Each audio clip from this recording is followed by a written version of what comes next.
नमस्कार और इस एक्सप्लेनर में स्वागत है।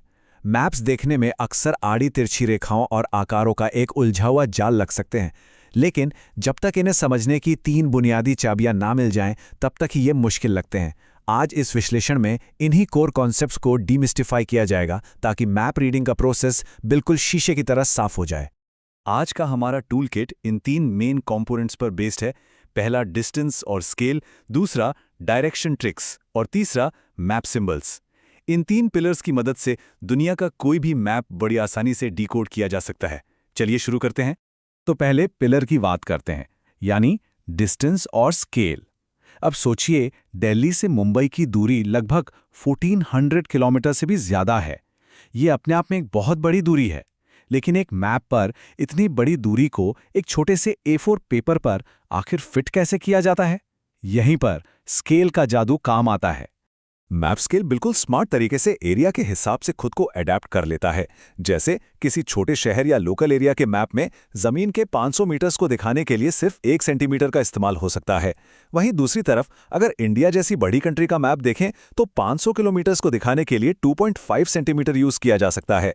स्केल का बेसिक काम यही है कि वो बड़े नेशनल बॉर्डर्स या छोटी लोकल स्ट्रीट्स को अलग अलग तरीके से श्रिंक करे, ताकि सब कुछ एक छोटे से पेपर पर परफेक्टली फिट आ जाए।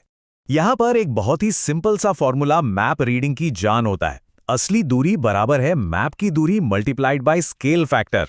मतलब अगर किसी मैप का स्केल बता रहा है कि 2.5 सेंटीमीटर 500 किलोमीटर के बराबर है, तो सिंपल मैथ्स के हिसाब से 1 सेंटीमीटर एग्जैक्टली 200 किलोमीटर को दर्शाएगा। बिना इस कैलकुलेशन के किसी भी मैप पर दूरी का अंदाजा लगाना बिल्कुल नामुमकिन है। अब आते हैं अपने टूल किट के दूसरे हिस्से पर, यानी डायरेक्शंस। आइए देखते हैं कि इन स्केल डाउन मैप्स पर बिना कंपास के दिशाओं को कैसे पहचाना और ओरिएंट किया जा सकता है। किसी भी मैप को एक्यूरेटली पढ़ने के लिए 8 मेन डायरेक्शंस का पता होना बहुत जरूरी है। इनमें से 4 कार्डिनल डायरेक्शंस हैं, यानी मेन दिशाएं।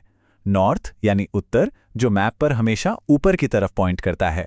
साउथ यानी दक्षिण, जो नीचे होता है। ईस्ट यानी पूरब, दाईं तरफ, और वेस्ट यानी पश्चिम, बाईं तरफ। इसके अलावा 4 इंटरमीडिएट डायरेक्शंस भी होती हैं, जैसे नॉर्थ ईस्ट, साउथ वेस्ट और नॉर्थ वेस्ट। ये 8 दिशाएं मिलकर किसी भी लोकेशन को बिल्कुल पिन पॉइंट करने में मदद करती हैं। अब इन कार्डिनल डायरेक्शंस को क्लॉकवाइज ऑर्डर में याद रखना कभी कभी थोड़ा कंफ्यूजिंग हो जाता है।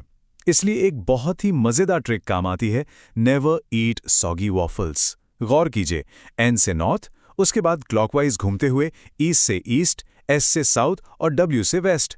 ये छोटी सी ट्रिक दिमाग में एकदम सेट हो जाती है और मैप पढ़ते वक्त तुरंत याद आ जाती है।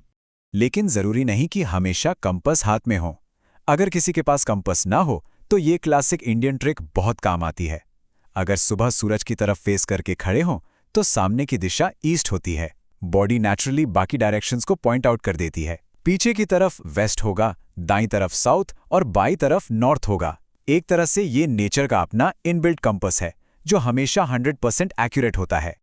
अब आगे बढ़ते हैं मैप रीडिंग के तीसरे और आखिरी पिलर की तरफ, मैप सिंबल्स लैंग्वेज। एक मैप पर बने हुए विजुअल्स आखिर क्या कहते हैं? इन्हें समझने के लिए उस यूनिवर्सल विजुअल लैंग्वेज को जानना जरूरी है जिसे सर्वे ऑफ इंडिया नाम की गवर्नमेंट बॉडी ने सेट किया है। ये स्टैंडर्ड सिंबल्स बिल्कुल एक ट्रांसलेशन गाइड की तरह काम करते हैं। ये दिखाते हैं कि फिजिकल फीचर्स को स्टैंडर्ड लाइंस, लेटर्स और शेप्स में कैसे बदला जाता है।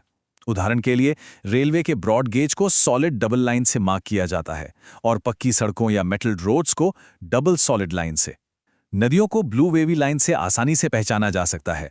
किसी मंदिर को दिखाने के लिए फ्लैग सिंबल होता है और पुलिस स्टेशन या पोस्ट ऑफिस के लिए तो डायरेक्टली PS और PO लेटर्स ही लिख दिए जाते हैं। यहां तक कि बॉर्डर्स के लिए भी अलग रूल्स हैं, जैसे इंटरनेशनल बाउंड्रीज के लिए डैश डॉट डॉट लाइन और स्टेट बाउंड्रीज के लिए सिर्फ डैश लाइन का इस्तेमाल होता है।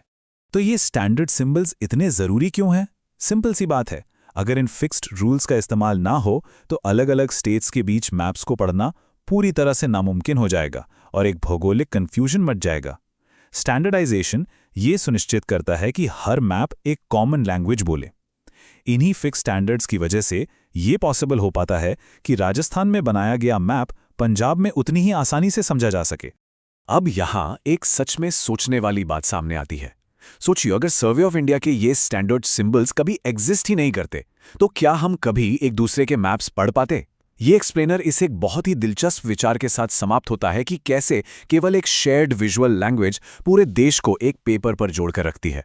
अगली बार जब भी कोई मैप सामने आएगा, तो डिस्टेंस, डायरेक्शन और सिंबल्स के इस टूल किट की अहमियत जरूर समझ आएगी।